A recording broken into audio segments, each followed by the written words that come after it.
Missouri Health Ethics Committee members held their first meeting of the year.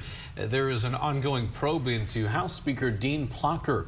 An official inquiry was launched late last year after reports surfaced that Plocher had taken state reimbursements for spending by his campaign for lieutenant governor.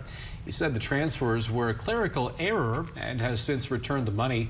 Committee member Richard Brown recused himself from the Plocher matter due to a conflict of interest because he is running for the same office.